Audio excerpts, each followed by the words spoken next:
Hey, it's Alan, and I just wanted to let you know that you can now listen to the ongoing history of new music early and ad-free on Amazon Music, included with Prime. Hi, I'm Alan Cross, and for the next few weeks of the podcast, we're going to dive deep into the ongoing history archives. There are more than 1,000 shows in there, and many of these programs have not been heard for years. So, welcome to an ongoing history of new music archives podcast with a series called The Top 100 Moments in New Rock. Now, bear in mind that these shows originally aired in the spring of 2004, but we thought it might be fun to hear where we've been, how things used to be, and how much everything has changed since. We hope you enjoy this look back in time. This is the sound of history. The councils, they ban my concerts and they take my money. I can't help but have a soft spot for Ziggy Stardust. Not that I'd ever want to portray him again, but it certainly was sort of fun at the time. Well, apparently we've been told that we've got to stop now and we have to go because there's some trouble outside. And I looked in through the glass door, and there's this guy laying there with a shotgun laying on his chest and blood running out of his ear. This is another special project of the ongoing history of new music, the 100 greatest new rock moments ever, Part 1. This is the ongoing history of new music podcast with Alan Cross. Hi there, and welcome to Part 3 of a 10-part series on the greatest moments in the history of new rock. I find it amazing that great and sometimes terrible things can have their roots in the most innocuous beginnings. Take the Columbia Space Shuttle disaster on February 1st, 2003. We now know that it was a piece of foam that hit the orbiter on launch that caused all the problems. What's less known are the details of all the debates amongst engineers before the shuttle attempted to return to Earth. Much of the data they collected about the foam damage was presented and circulated using Microsoft's PowerPoint program. Now, there is a theory that because of PowerPoint's limitations when it comes to formatting slides, that some crucial data was either missed or ignored by some of the engineers reviewing the presentation.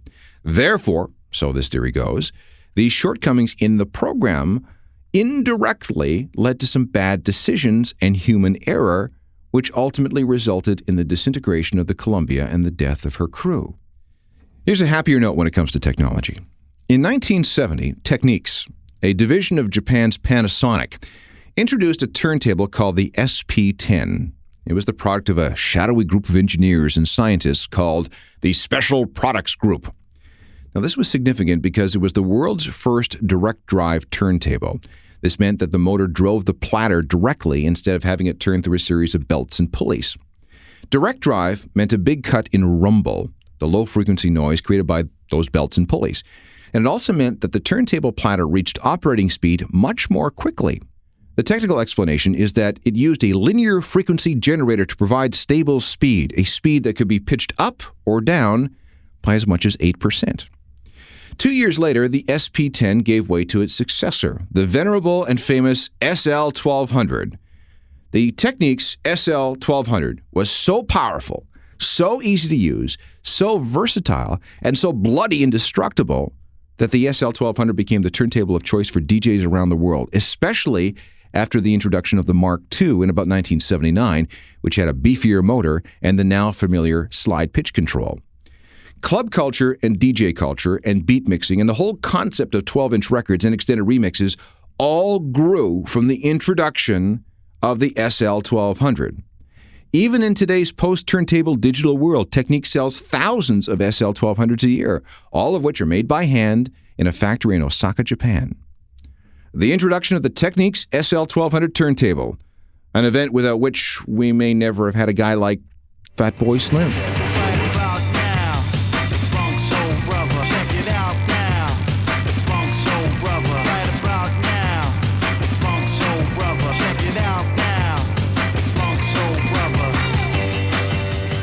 Great new rock moment number 80, the introduction of the awesome Technics SL-1200 turntable in 1972. Moment number 79 also has to do with technology, the introduction of the sampler. Before 1980, if you wanted to manipulate sound in any kind of non-traditional way, you had to use reels and reels of magnetic tape, which had to be carefully measured out with either a timer or, in some cases, a ruler. The desired soundbite was then cut into shape with a razor blade and then pieced together using special splicing tape. The most famous example of this old-school, literally cut-and-paste form of sound manipulation can be heard in the introduction of the Pink Floyd song Money from 1973.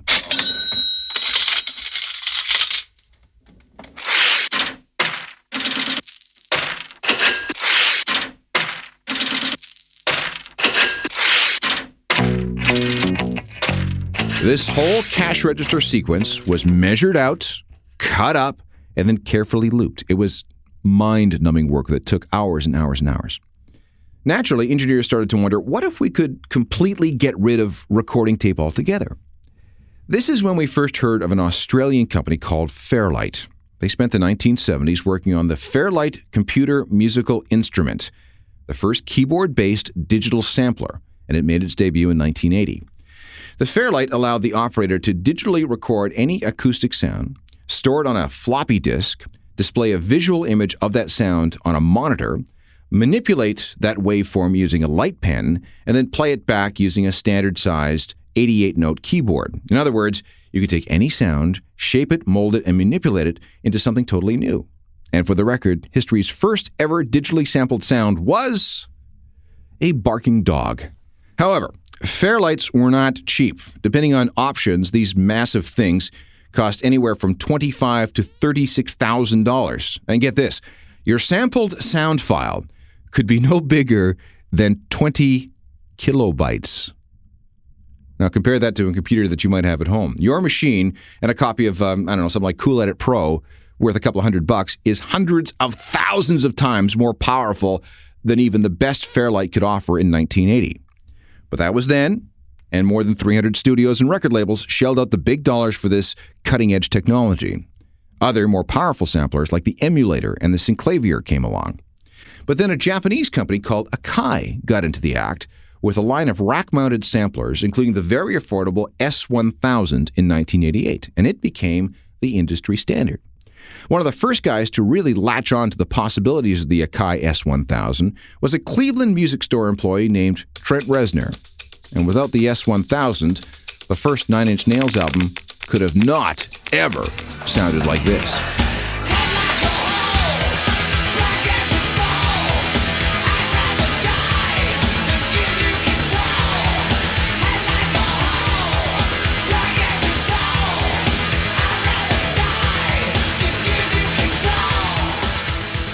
New Rock Moment number 79, Fairlight's introduction of the digital sampler in 1980 and the changes wrought on music by all its descendants.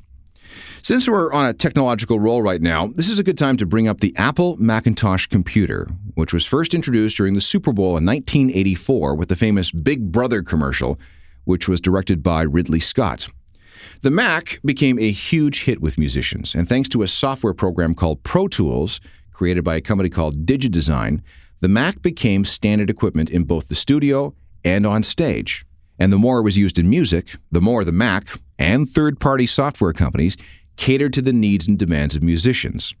Today's modern recording studio is now all about computers and hard drives and all kinds of software that we can use to record and manipulate music, including the granddaddy of them all, Pro Tools. And where did it all begin? With the introduction of the Macintosh computer, Super Bowl Sunday was January 22nd, 1984. Today we celebrate the first glorious anniversary of the Information Purification Directives. We have created, for the first time in all history, a garden of pure ideology, where each worker may bloom, secure from the pests of being contradictory thoughts. Our unification of thoughts is more powerful a weapon than any fleet or army on earth. We are one people, with one will, one resolve, one cause. Our enemies shall talk themselves to death, and we will bury them with their own confusion. We shall prevail. On January January 24th, Apple Computer will introduce Macintosh.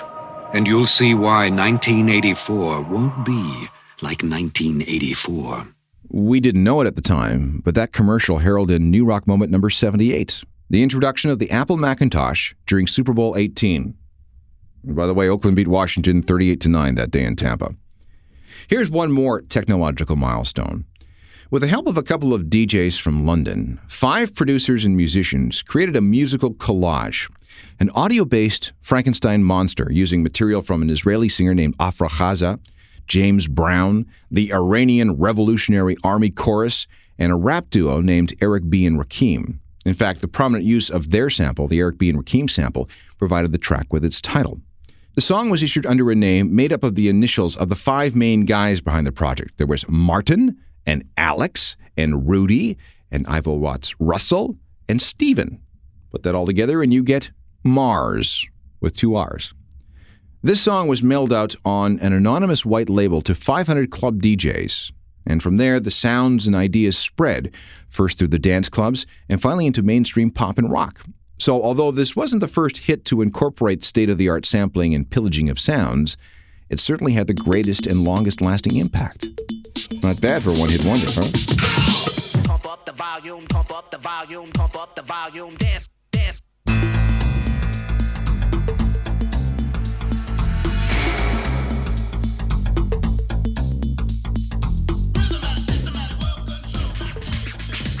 New rock moment number 77, the release of the groundbreaking Pump Up the Volume single from Mars in the fall of 1987. Okay, we're done with technology for a while. When we come back, we'll get a little goofy with the time the biggest band in the world ordered pizza for 21,000 people. Welcome back. This is part 3 of our top 100 new rock moments of all time. During U2's Zoo TV tour in the early 1990s, there was a sense that the band could do anything and get away with it. Such was the mood in Detroit on the night of March the 27th of 1992. Now, if you remember that tour, you'll know that the stage was covered with TVs, some with a real cable hookup or satellite hookup. Part of Bono's shtick during the show was to use a remote control to surf through some of the channels.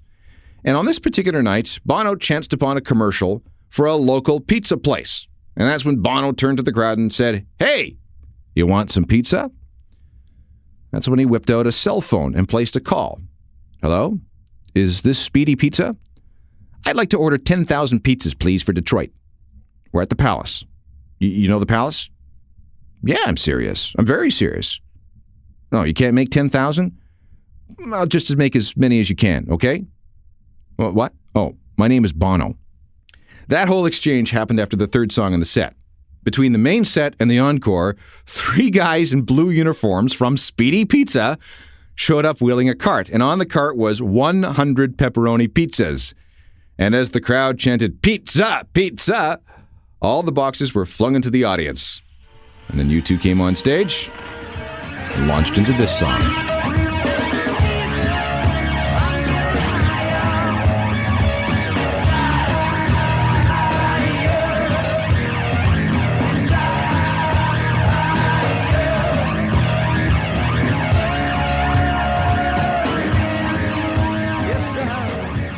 Great new rock moment number 76. U2 and the time they ordered pizza for the 21,064 people who came to see them in Detroit on March 27, 1992.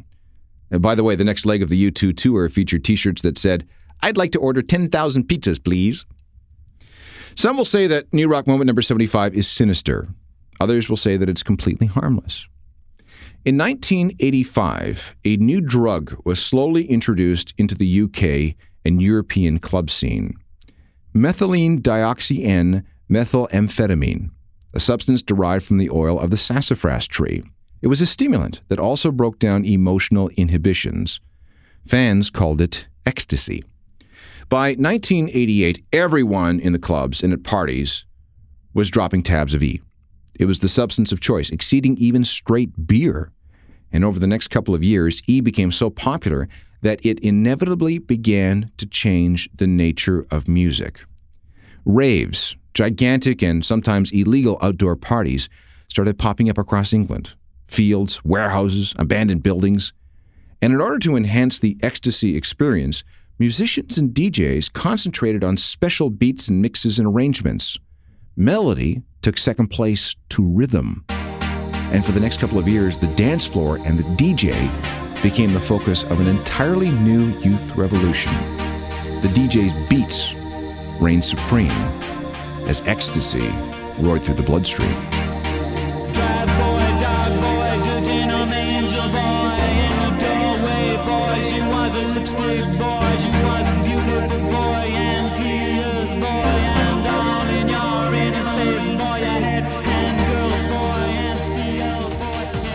The introduction of ecstasy into the UK club scene sometime in 1985. New Rock moment number 75. One of the longest surviving bands in the history of New Rock is Depeche Mode. They've been around since 1980 and have sold millions of albums and remixes and concert tickets and t-shirts, not to mention the fact that their music has had tremendous influence on musicians around the world. But all of this might never have come to pass had it not been for what at the time seemed to be a rather disastrous decision. Depeche Mode's first album, Speak and Spell, did all right. There were a couple of hit singles, and the band, with this newfangled synthesizer sound, seemed to be on the verge of some kind of breakthrough. But on December 1st, 1981, Vince Clarke, the band's sole songwriter, announced that he was quitting. He wanted a band that would stay in the studio and not have to go out on the road. This left Depeche Mode without anyone to write new songs. But that's when Martin Gore, an ex-bank clerk, stepped up.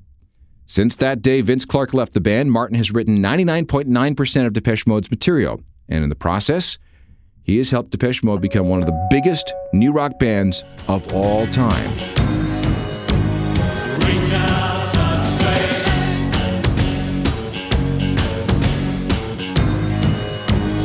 Reach out, touch faith. New Rock moment number 74.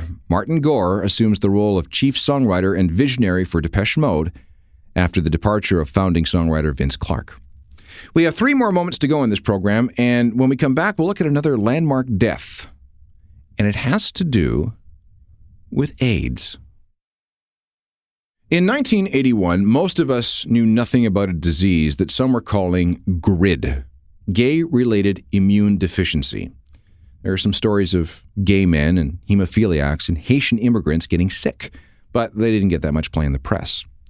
By July of the following year, this would be 1982, the disease had a new name, Acquired Immune Deficiency Syndrome. And in May of 1983, a virus, eventually called HIV, was isolated. By the end of 1984, a total of 7,669 AIDS cases had been reported in the United States. 12 months later, that number had increased to 15,948. Among that number was the first famous person to contract and then die of AIDS. Actor Rock Hudson passed away on October 3rd, 1985. 9 days after that, the first famous musician died of AIDS. His name was Ricky Wilson, guitarist with the B-52s. Ricky had been feeling sick since sometime in 1983. He was very sick for most of 1985.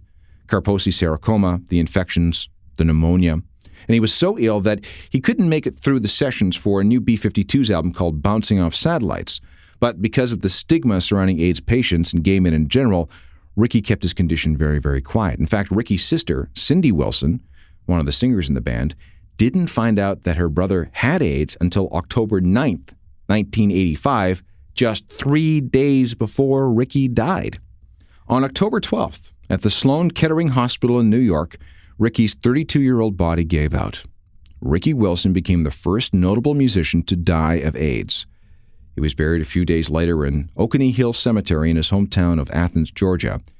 His tombstone reads, "The breeze of grace is always blowing. Set your sail to catch that breeze." Here's a bit of one of the last songs Ricky recorded with the B-52s. It's from Bouncing Off Satellites, which was released 11 months after he died. This is called Summer of Love.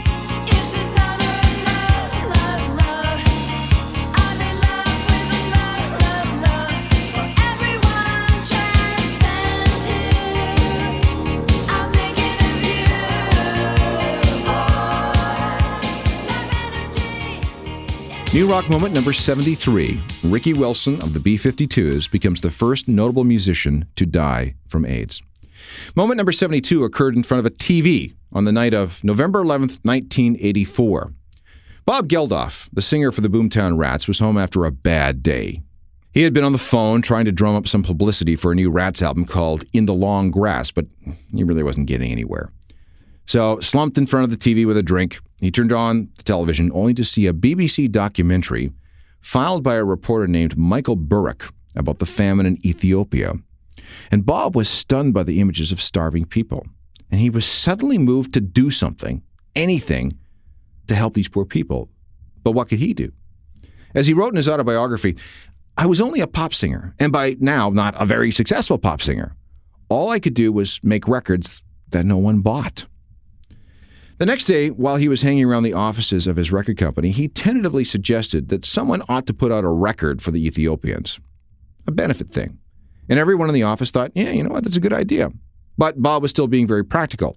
Well, if the Rats do it, it won't sell very well. So he started asking around to see who was available to help whip something together in time for Christmas. First, he called Midge Ure of the band Ultravox. Sting of the Police was called next. Then Simon Le Bon of Duran Duran, and as word spread, more people jumped on board. Bono, David Bowie, Paul Weller of The Jam, and more. The words were written in the back of a taxi. Midge Ure took one of Bob's half-finished songs called It's My World and created the music. On November the 25th, 1984, just 2 weeks after that BBC broadcast, 25 of Britain's most famous musicians gathered at Sarm Studios in the Notting Hill area of London to crank out a song that was now called Do They Know It's Christmas. The single was released on December the 7th. On December the 15th, it entered the charts at number 1, and it stayed there for 5 weeks, selling more than 3 million copies, making it one of the biggest-selling UK singles of all time. In the US, it sold another 1 million copies. And this was the beginning of Band Aid, one of the greatest works of charity of all time. Well, tonight, thank God it's them instead of you. And there won't be snow in Africa this Christmas time. Think of all the good things that flowed from that project in that song. The money raised by the Band Aid single, the Live Aid concerts the following July, the other charity singles from Canada and the US, and most of all, the sense that rock and roll did have a conscience and that music could make a difference. And it all stemmed from Bob Geldof's night in front of the TV, November 11th, 1984. New Rock moment number 72. Our final moment for this episode took place in a tattoo parlor in Jacksonville, Florida. In early 1995, Korn was on a tour that brought them through town. They had just released their debut album a few months earlier, and a tattoo artist named Fred Durst had become a huge fan. When Korn came to town, Fred found them and offered each one of the guys a free tattoo. No one took him up on it except Head, one of the guitarists, who got a pretty substandard-looking Korn logo on his back. Of course, though, Fred had other motives. When Korn got home, Fieldy found a Limp Bizkit demo in his mailbox. He gave it a listen, and he was impressed. Fieldy then passed his copy of the demo to Korn's management, as well as budding nu metal super producer Ross Robinson. Everybody was impressed, and before long, Limp Bizkit had a major label deal and were on their way to becoming one of the most successful and most in-your-face bands of the nu metal era. And don't forget the fact that Fred has since become a major executive at Interscope Records. None of this would have happened had Head from Korn not taken up Fred on his offer of a free tattoo, and had Fred not had a little faith in his new band.